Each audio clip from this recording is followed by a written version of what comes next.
Major funding for KPBS Evening Edition has been made possible in part by Bill Howe Family of Companies, providing San Diego with plumbing, heating, air, restoration, and flood services for over 40 years. Call 1-800-BILL-HOWE or visit BillHowe.com. And by the Conrad Trebas Foundation, Darlene Marco Shiley, and by the following.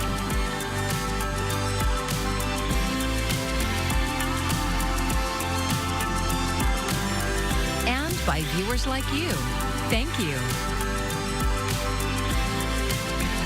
Good evening and thank you for joining us. I'm Maya Trabulsi. Elected leaders from across San Diego County are banding together to create a coordinated response to federal immigration actions. It includes a proposed ordinance governing how federal immigration authorities can operate across much of the county. KPBS reporter John Carroll is live in City Heights, where the plan was announced earlier this afternoon. John. Maya, the leaders are calling it a bold new policy designed to protect San Diegans from what they call unauthorized federal enforcement.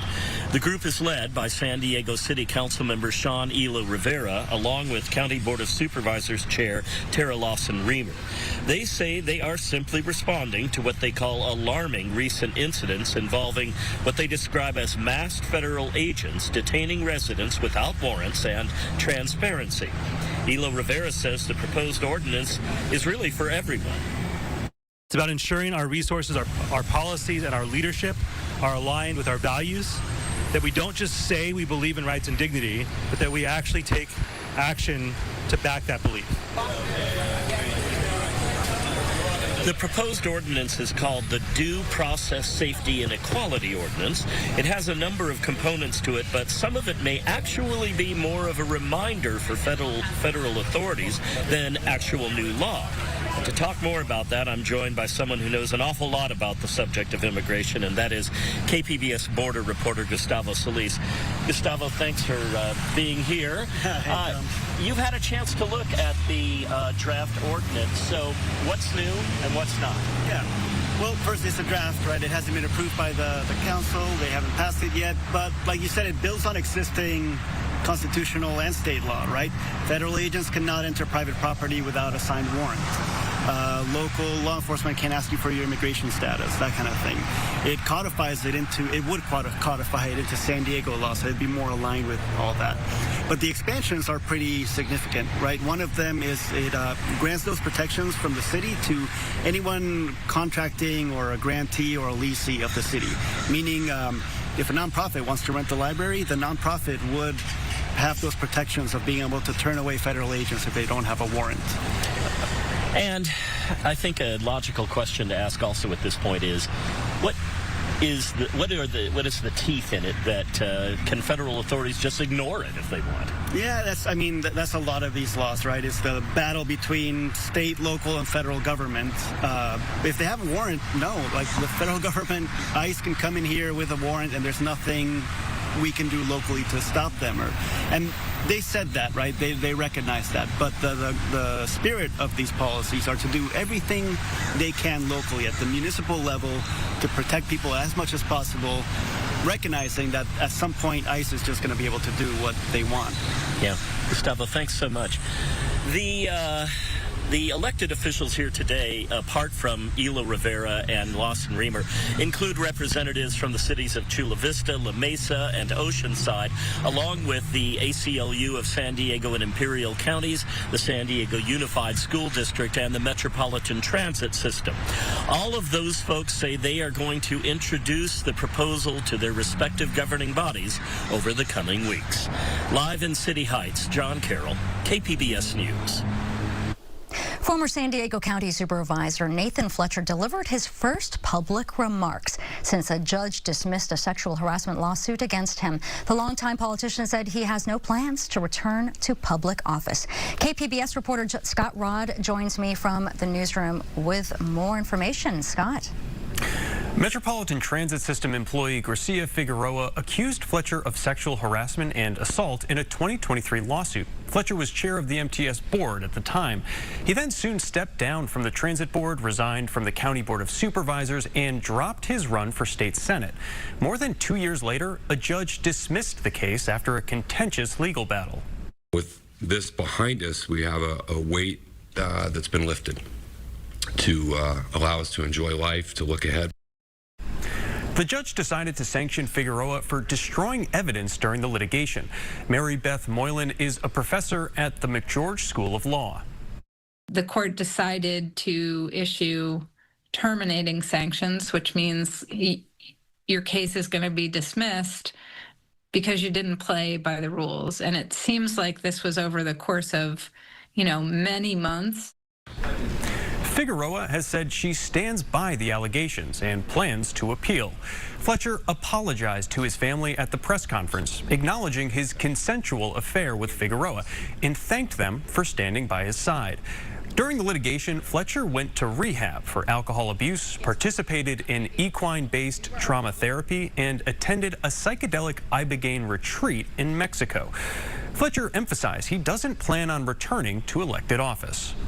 I will look back on the 8 years I spent in San Diego in public office with a measure of pride, that I fought as hard as I could to try and make San Diego a better place. Fletcher is still pursuing a cross-complaint against Figueroa for defamation. Live from the newsroom, Scott Rodd, KPBS News. Really is staying fairly quiet for us over the next couple of days. And our cooling pattern, well, that's going to come to an end. But we are looking at temperatures falling back to 65 tonight. A bit of a marine cloud coming in. I'll talk more on what the next upcoming week offers. Still ahead. After a 33-hour manhunt, a suspect is in custody in connection with the killing of Charlie Kirk. Tyler Robinson, who has no prior criminal history, is currently being held without bond. Lee Waldman has the latest. The hunt for the suspect accused of killing Charlie Kirk is over. Good morning, ladies and gentlemen. We got him. Officials in Utah announcing the arrest of 22-year-old Tyler Robinson. A family member of Tyler Robinson reached out to a family friend who contacted the Washington County Sheriff's Office with information that Robinson had confessed to them or implied that he had committed the incident. Investigators interviewed members of Robinson's family who shared the alleged shooter became more political in recent years and spoke negatively about Kirk. In Friday's press conference, FBI Director Kash Patel touted the success and speed of the manhunt. Forensic evidence has been seized and continues to be garnered. Forensic evidence has already been evaluated at FBI laboratories in Quantico and state local authorities here. Some of the evidence collected included a bolt-action rifle and shell casings with engraved inscriptions that read messages like, "Hey fascist, catch." The alleged shooter's roommate showed investigators messages on Discord, a group chat app, where Robinson talked about retrieving a rifle.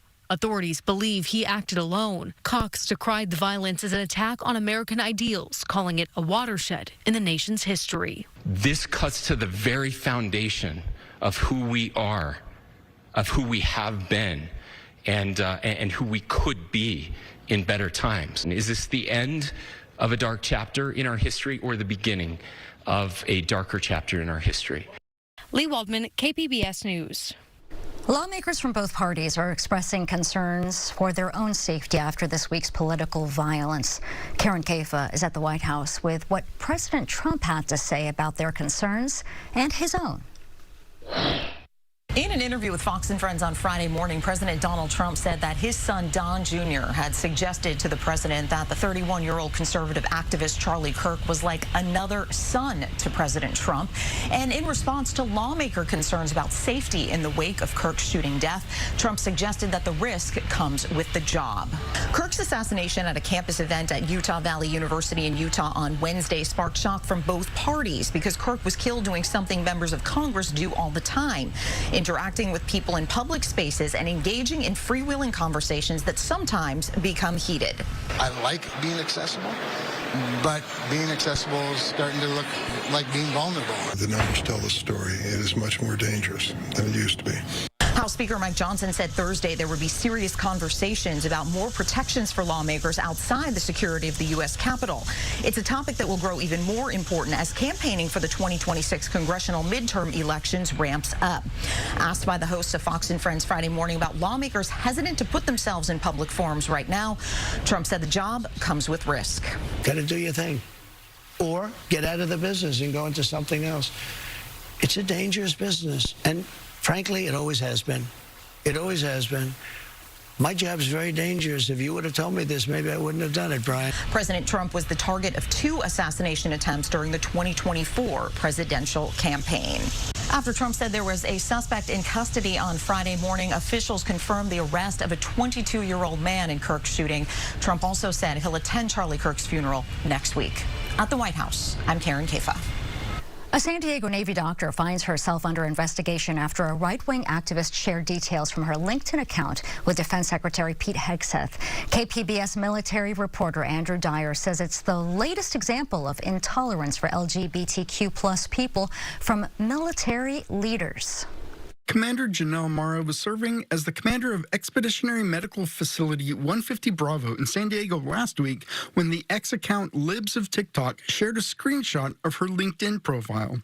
The account highlighted Mara's listed she/her pronouns and her bio, which said she was the Navy Deputy Medical Director for Transgender Healthcare.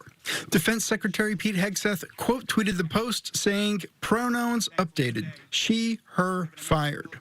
I think we need to understand that caring for every service member, without exception, is not a liability. It is what we are trained to do. It is what good leaders do. Colonel Bree Fram knows Mara. Fram is on administrative leave pending her retirement and is speaking to KPBS as a private citizen.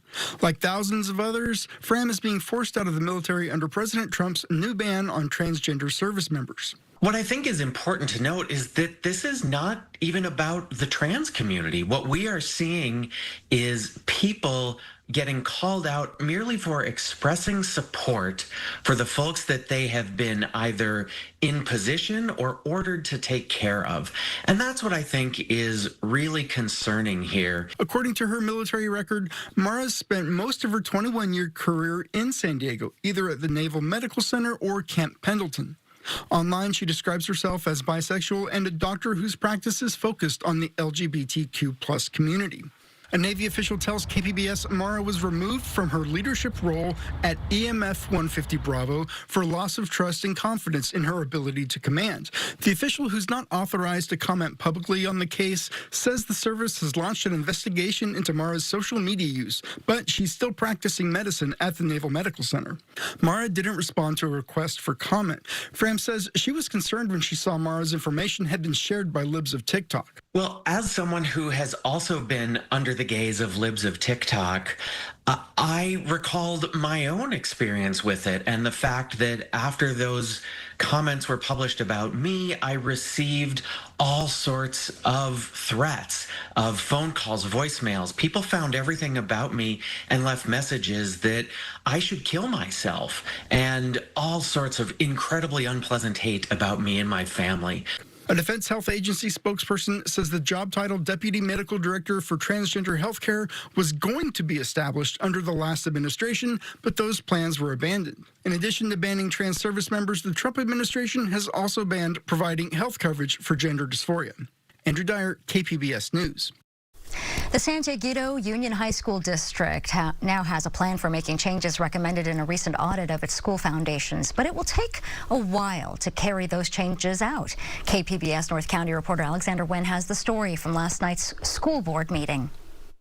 Some parents told the school board they want to see accountability and transparency from foundations that raise money for the district schools. That's why I believe a deeper forensic audit is needed. Parent Janice Holokwa also demanded recognition for Kevin Wang and Lee Chong Tien, the 2 Canyon Crest Academy students who questioned financial practices by their school's foundation. Their report last year prompted an audit of all the district's foundations. Both have now graduated, but a student read a statement from Tien to the board. The only way for the foundation to regain the confidence of the community is if it successfully implements these guidelines without deliberately trying to stall. As such, for the benefit of the school, its students, and its community, I hope to see these recommendations be successfully implemented. The audit's recommendations include formal memorandums of understanding with all 4 school foundations. Associate Superintendent Stephen Dickinson says he expects to have a draft MOU by October or November. We may have board policies or administrative regulations that may need amendments, revisions to align with what comes through this MOU and this process. So we would hope by December we have the final MOU with all of our 4 foundations. He expects all the audit recommendations to be fully implemented by March. Alexander Nguyen, KPBS News. I'm Jeff Bennett. Tonight on the NewsHour, what we know about the suspect arrested for the killing of conservative activist Charlie Kirk. That's at 7 after Evening Edition on KPBS. In 2018, Amna Nawaz and Jeff Bennett were handed the PBS NewsHour baton from longtime anchor Judy Woodruff. And throughout her career as a journalist, Amna Nawaz has covered some of the most challenging stories of our day. I recently had a chance to gain more insight into her world when she visited us here at KPBS.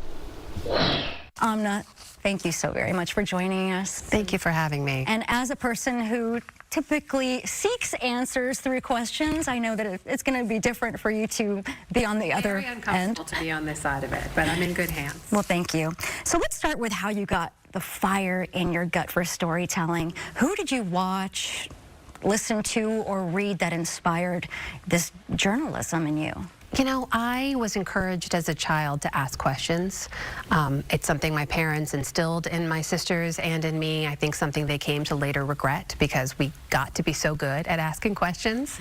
But a lot of people may not know my father was actually a journalist back in Pakistan. He used to anchor the English language evening news there. He covered war, he did documentaries, and what he encouraged in all of us was ask questions and know the power of your words. Like, understand that what you say and what you write carries a lot of weight. So he never pushed us into journalism. I sort of fell into it happenstance after taking an internship, after graduating from college, and it was literally weeks before the 9/11 attacks. But for me, it was the first big story I covered, and it kind of set the pace for the rest of my career. I saw all the things my parents had taught me, which was you have to ask questions and you have to know the power of your words. So I watched a lot of news growing up. You know, I had trailblazers like Cokie Roberts and Connie Chung to look up to, but I never imagined I'd get into journalism until I fell into it. You worked for commercial and legacy stations before you came to public media. So what drew you to public media as a storyteller? Truly, it was the chance to be able to work closely with a legend like Judy Woodruff, to be able to sub in her chair when she was out on the road, to be able to continue to get out and tell stories in a thoughtful and nuanced way. I loved my time at the commercial networks. I had great bosses. I had the ability to tell really important stories. I was a foreign correspondent for years and then covered domestic politics and stories as well. But there's something special about public media, and there's something special about the NewsHour. And it's a place where thoughtful storytelling and thoughtful conversations and an understanding that this world is not black and white are core to what we do. We live in the gray, and I think we're so connected to our communities. Both you here at KPBS and all the member stations around the country, we understand there's an accountability there. And I think that connection, that responsibility that we feel to the communities we serve, I think it serves the journalism too. What was it like for you to take the baton from Judy Woodruff, you and Jeff Bennett? First of all, we can't say enough about Judy Woodruff, who is still at it, doing some incredible storytelling across the country about the divisions in this nation right now. And the reason I think that that happened so seamlessly and so smoothly from the feedback we've gotten from the audience is because of Judy and because of our executive producer, Sarah Just. They knew it was a big transition. There's only ever been 4 people to sit in those chairs before Jeff and I were handed responsibility for that desk. And we knew that it was going to be a big change for the audience. So it was a moment for both of us, for Jeff and I, of real duty, of real responsibility, but also just excitement, because this is a brand that's been around for decades. It was around before we were born. It's going to be around long after we're gone.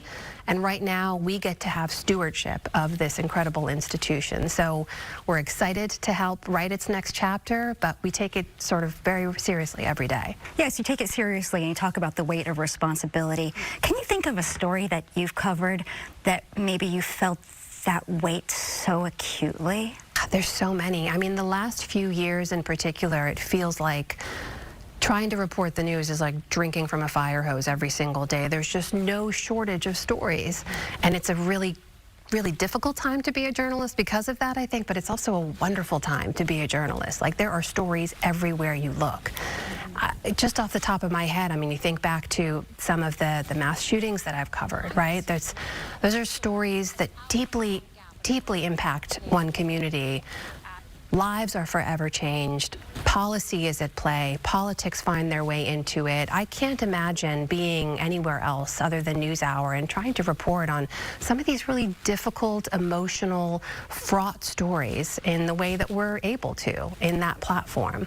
I think back to January 6th. I think about the live coverage we were in that day when Judy Woodruff was anchoring. Lisa Desjardins was inside the Capitol building. I was outside on the Capitol grounds. And we were live for just several hours at a time, just reporting on what we were seeing and hearing and what people on the ground were telling us. There's been moments in American history that I know will forever stay with us that I feel really privileged to have been able to tell. And it's our job as journalists, as educators, to build those bridges, to get them the information they need so they can make decisions about their lives. I can really feel the depth to which you feel that. So thank you so very much. Thank you. And Amna Nawaz visited San Diego this week to help celebrate KPBS's 65th anniversary. So you can tune in tonight at 8:30 for a KPBS News special. We're taking a look back at public media's start on the San Diego State University campus and a look into the future of local news and storytelling. Watch live on KPBS TV or anytime on demand on the new KPBS Plus app.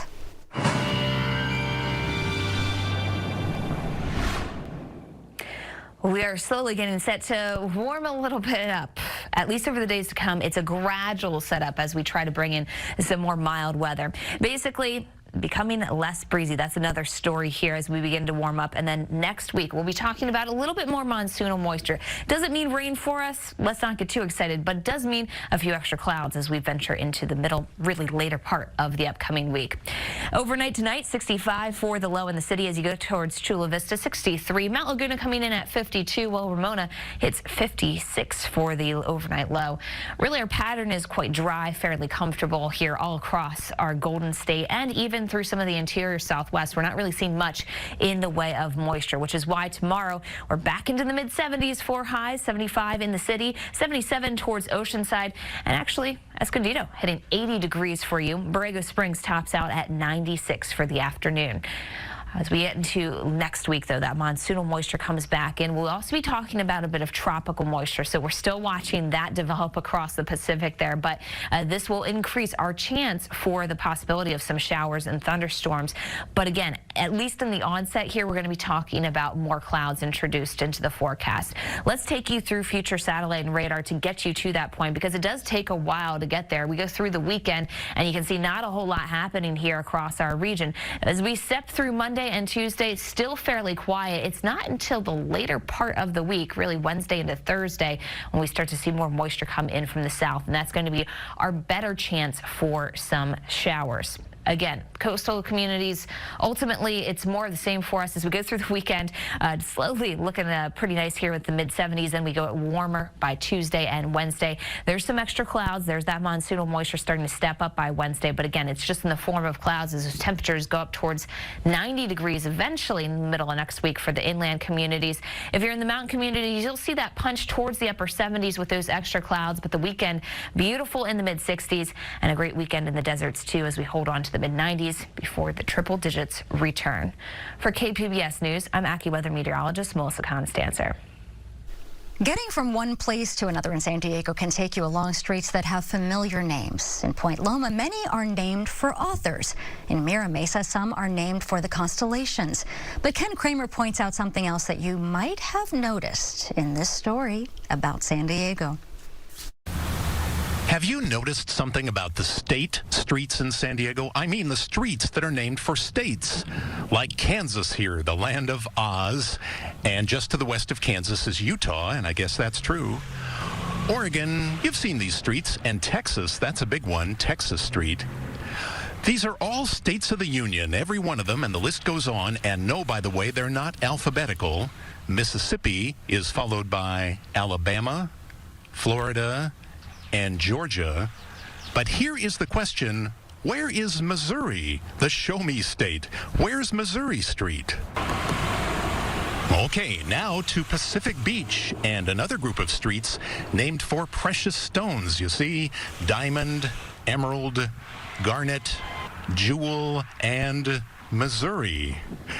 Turns out Missouri Street is the lone holdout from back in the days when there were some state streets in Pacific Beach. But when University Heights was being developed, they said, hey, we like state names for our streets, and suddenly San Diego had a problem. You couldn't have two streets with the same name in the same city. Actually, it was Pacific Beach that had the problem.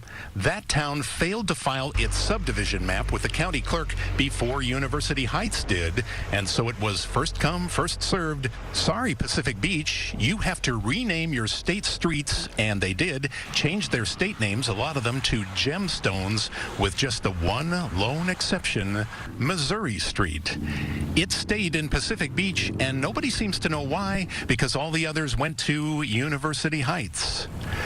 Today, the War of the States is over, but Missouri is still standing its ground here in Pacific Beach, making a statement of its own about San Diego.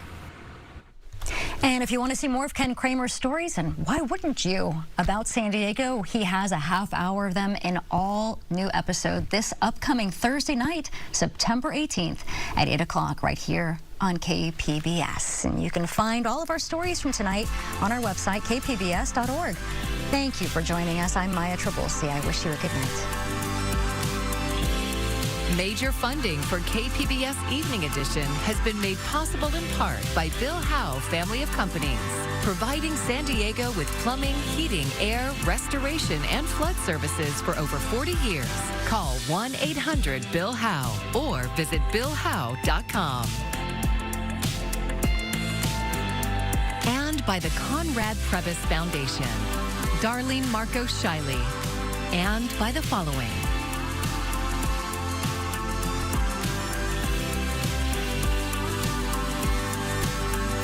And by viewers like you. Thank you.